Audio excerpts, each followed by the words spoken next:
집에서도 한국어를 배우고 싶어 하는 사람들이 많아지면서 온라인에서 동영상을 통해 한국어를 배우는 사람들도 많아졌는데요.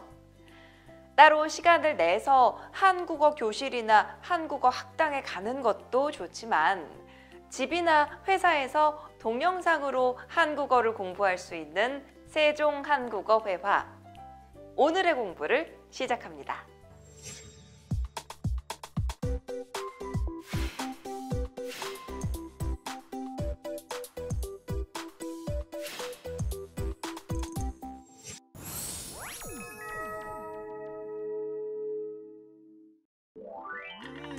네덜란드에서 일한 지는 얼마나 됐어요?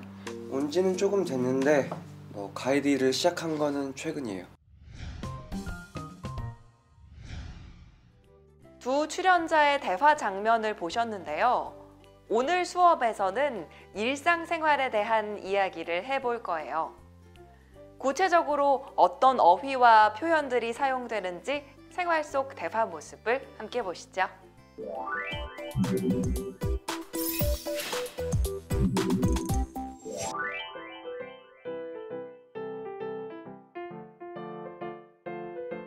메이 씨는 회사에 일찍 오네요. 집이 회사에서 가까워요? 네, 회사 근처로 이사 온 지 2달 됐어요. 그래요? 회사 근처는 집값이 비싸지 않아요? 다른 곳보다 조금 비싸요.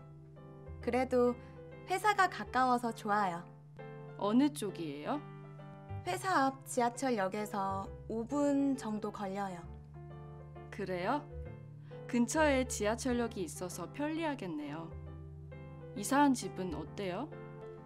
방은 좀 작은데 새 집이라서 깨끗해요. 그리고 근처에 공원도 있고 카페도 있어서 좋아요. 제가 한번 초대할게요. 놀러 오세요.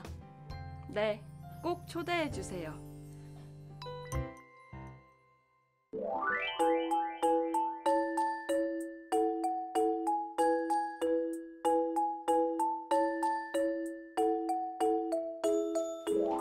수미와 메이가 출근 시간에 사무실에서 하는 이야기를 들으셨는데요. 회사에 일찍 오는 메이에게 수미가 회사 근처에 사냐고 질문을 했습니다. 그러자 메이가 뭐라고 대답했죠? 맞아요. 회사 근처로 이사 온 지 2달이 됐다고 했어요. 우리는 어떤 기간을 이야기할 때 하루, 이틀, 일주, 2달 등의 어휘를 사용하죠. 오늘 공부할 첫 번째 내용은 시간의 경과와 관련된 어휘 알아보기입니다. 달력 보면서 자세히 알아보도록 하겠는데요. 11월 1일에서 11월 2일까지 시간이 얼마나 걸렸는지를 뜻하는 어휘는 하루, 11월 1일에서 11월 3일까지는 이틀, 11월 1일에서 11월 4일까지는 사흘입니다. 11월 5일까지는 나흘이라고 하는데 그 후 닷새, 엿새, 일에, 여들에, 아흘에, 열흘의 시간이 지났다고 합니다. 이때 하루, 이틀, 사흘, 나흘 정도는 사람들이 자주 이야기하지만 닷새, 엿새, 일에, 여들에, 아흘에, 열흘 등은 앞에 있는 것들보다는 자주 사용되지 않습니다. 다음 9월 1일에서 10월 1일까지 시간이 얼마나 걸렸는지를 뜻하는 어휘는 한 달. 그 다음 달인 11월 1일까지는 2달 또는 2개월. 그 다음 달인 12월 1일까지는 석 달 또는 3개월이 지났다고 합니다.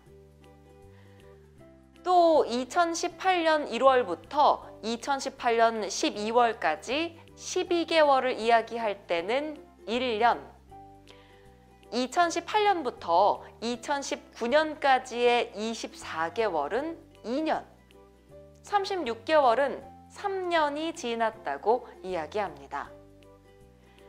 이제 여러분도 얼마나 시간이 지났어요? 라는 질문에 잘 대답할 수 있겠죠? 쉬운 이해를 위해 시간을 보고 함께 이야기해 볼까요? 먼저 여기에 있는 시간을 봅시다. 몇 시부터 몇 시까지예요? 그렇죠. 1시부터 3시까지입니다. 그럼 한국어 수업을 얼마나 해요? 맞아요. 2시간 동안 해요 라고 말합니다. 다음 볼게요. 며칠 동안 부산에 갔어요?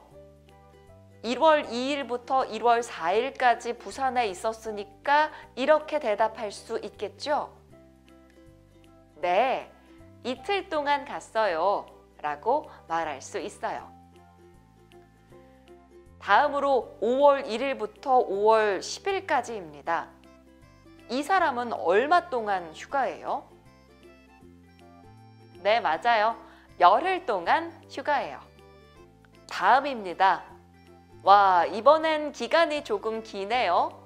9월 7일부터 11월 7일까지예요. 이 사람은 얼마 동안 병원에 있어야 해요? 맞아요. 2달 동안 있어야 해요. 모두 잘하셨는데요. 여기서 알아두면 좋은 한 가지 팁이 있습니다. 회사 근처로 이사 온 지 2달이 됐어요 라는 메이의 말에서 니은지 또는 니은지는 동사 뒤에 붙어서 어떤 행동을 한 후에의 뜻을 말하는데요. 보통 니은지 또는 니은지 뒤에는 시간 명사가 온 후 그 뒤에 되다, 지나다, 흐르다, 넘다 등의 동사가 옵니다. 어떤 행동을 한 후에 시간이 얼마나 되었는지를 이야기하는 표현인데요. 몇 가지 문장을 함께 보면서 조금 더 알아볼까요? 이 책 재미있어요? 글쎄요, 읽은 지 1년이 넘어서 기억이 잘 안 나요. 민수 씨를 자주 만나요? 아니요, 못 본 지 오래됐어요. 어때요? 이제 앞에서 배운 어휘와 함께 시간이 얼마나 되었는지를 잘 이야기할 수 있겠죠?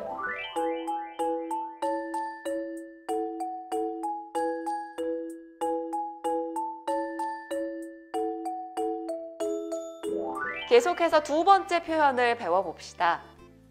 메이가 이사한 집은 회사 근처라서 다른 곳보다는 조금 비싸다고 했어요. 그런데 메이는 그 집이 좋다고 했어요? 그 집에 대해 어떻게 이야기했지요? 맞아요. 방은 좀 작은데 새 집이라서 깨끗해요 라고 이야기했어요. 여기에서 는데, 은데 또는 니은데는 세 가지의 의미로 사용됩니다. 첫째, 동사나 형용사 뒤에 붙어 앞의 내용과 뒤의 내용이 반대됨을 나타냅니다. 예문 보면서 확인할게요. 저는 수박은 잘 먹는데 귤은 별로 안 좋아해요 처럼 동사에는 는데가 붙고 아침에는 사람이 많은데 오후에는 없어요처럼 받침이 있는 형용사에는 은데가 붙습니다. 또 평일에는 바쁜데 주말에는 한가해요처럼 받침이 없는 형용사와 멀다, 길다와 같은 리을 받침의 형용사에는 니은데가 붙습니다. 다음 는데, 은데 또는 니은데의 두 번째 의미는 저는 한국 사람인데 김치는 잘 못 먹어요와 같이 뒤의 내용이 앞의 내용으로 예상할 수 있는 것과는 다른 상황임을 말할 때 사용하기도 합니다. 이때 한국 사람처럼 명사와 함께 사용할 때는 인데가 사용됩니다. 유진은 키가 큰데 농구를 잘 못해요와 같은 문장에서도 이 표현을 사용할 수 있겠죠? 는데, 은데 또는 니은데의 마지막 세 번째 의미는 말할 내용의 배경이나 상황을 나타낼 때에도 사용될 수 있다는 점인데요. 보통 앞에 오는 부분의 내용보다는 뒤에 오는 내용에 초점이 있습니다. 제가 갑자기 정말 재밌어요 라고만 이야기하면 뭐가 재미있다는 말이지? 무슨 이야기를 하는 거지와 같이 의문이 생길 수 있겠지요. 그래서 앞에 이 표현을 사용해서 함께 이야기할 수 있습니다. 요즘 이 책을 읽고 있는데 정말 재밌어요. 그러면 요즘 읽고 있는 책에 대한 이야기를 하고 있구나 하는 상황을 알 수 있어요. 오늘 공부는 여기까지입니다. 오늘 우리가 배운 어휘와 표현들을 기억하면서 두 사람의 대화 모습을 다시 한번 볼까요?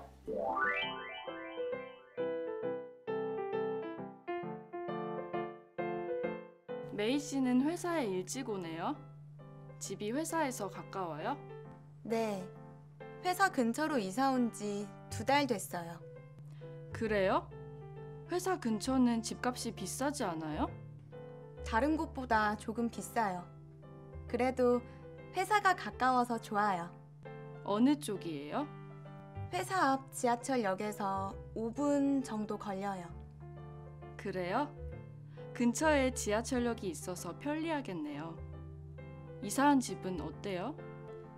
방은 좀 작은데 새 집이라서 깨끗해요. 그리고 근처에 공원도 있고 카페도 있어서 좋아요. 제가 한번 초대할게요. 놀러 오세요. 네, 꼭 초대해 주세요. 세종 한국어 회화 그새 마칠 시간입니다. 앞으로 2단원밖에 남지 않아서 아쉬움이 큰데요. 남은 시간이 많지 않은 만큼 다음 시간에도 꼭 함께 해주시길 바라며 여기서 인사드릴게요. 안녕!